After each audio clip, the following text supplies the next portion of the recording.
Hi, this might come as a surprise to you, but I believe that hoovering is actually a blessing in disguise.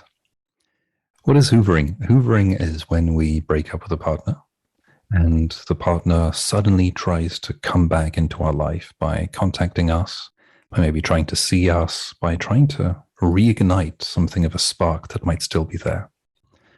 It's difficult to manage, especially if we're not really sure that we did the right decision, if we regret it, if we think we might have made a mistake. And that is why it's a blessing in disguise, because it's a very good test to see if we've learned our lesson or if we need more unpleasant experiences to learn our lesson. Once we've learned the lesson, it's very easy to move away. But until we have, it's very interesting to take a step back and observe the symptoms and see to what extent we're tempted. Now, why would we be tempted? Well, it's rather simple. When we're in an unhealthy relationship, a toxic relationship, we see some very nice sides, some upsides, and some very unpleasant sides, some downsides, disadvantages. And it can be tricky to reconcile the two, because why would such a nice person behave in such a foul and disgusting way? It doesn't really make sense. Of course, we could argue that nice people don't pretend to drown kittens, but kitten drowners pretend to be nice people. So if we observe the worst of the relationship, if we observe the behaviors, that tells us what we're really up against and what we're really facing and who the person really is. Until we've integrated this, it can be really tempting to still want to believe the positives, thinking, well, maybe it's going to work out. Maybe it actually was a mistake, a misunderstanding. Maybe this person, the positive person, is really real. And that's what the Hoover is there to test.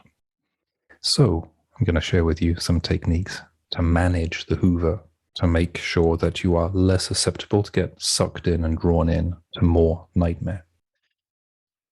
The technique is relatively simple. The reason why we have a vulnerability is that we use the word maybe. We believe that something might happen. We have hope that something might happen. And hope, I'd like you to consider it as hopium, as a very toxic, very addictive drug that makes our brain not function properly. The issue with hope is that hope is not nuanced. We hope something might happen. Why? Who knows? Because maybe it will. We're not looking at what is convincing for things to happen. And that is really what we should be looking at. So there is a relatively simple trick to use to reframe the mind and make it easier to understand what we're getting back into. And it's quite simply this. Let's imagine you reinserted this person into your life. What do you think would happen? You've got basically three scenarios. Either things can be the same as before, or things can be better than before, or things can be worse than before.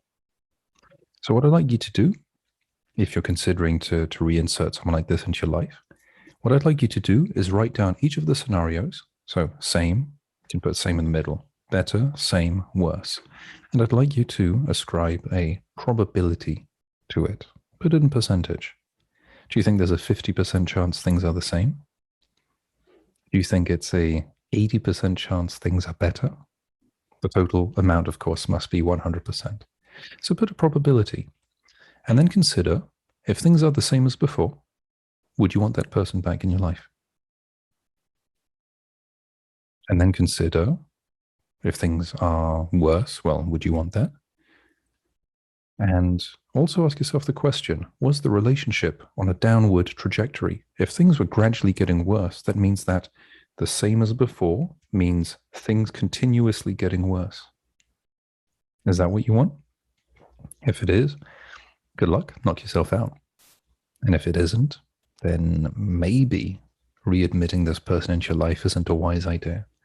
Because maybe things will be better. Yeah, it's true, maybe. But maybe might be a 1% chance. You might not find it convincing that things might be better. You might hope for them to be better, but it's not really convincing. It's really important to understand the nuance between hoping for something and seeing what is convincing. Leave hope aside. Hope has a role. The role of hope is when we've done everything under our control we hope that destiny will help us. If you want to heal from a toxic relationship, there's some things you can control. Control those things and then trust the process, then hope it's going to work out. When I work with people, it's exactly what we do. I can't guarantee outcomes, but I guarantee there will be some improvement. Will it be enough? I don't know. But it's probably going to be better than doing nothing. So we follow whatever we have under control, and then we leave some room for hope. So in this case, we hope things will be better, maybe, but why would they be better? That's a really important question, and you need to look for a credible answer. If the answer is because I'd like them to, that's not a credible answer. Why would I win if I play at if I gamble? Why would I win? There's no credible answer. Statistically, the odds are massively against me. So why would I even do it? I mean, I might enjoy the thrill, but I'm not expecting the outcome of winning. If we readmit a toxic person into our life, let's see what we expect. Put numbers to it. It's really important. Once you've written down the numbers, you can't argue with it. They're your numbers. And look for the reasons. If you go, there's a 20% chance things can be better, explain why.